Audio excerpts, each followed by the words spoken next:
মৌত হইল পায় আমার মরণের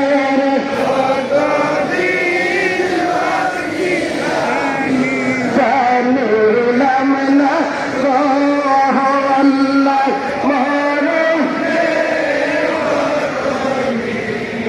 আর হায়াত হইল হাতে হাতে মৌত হইল পায় আমার রহমত অবধারিত হয়। ধরে বলুন সুবহানাল্লাহ। কেমন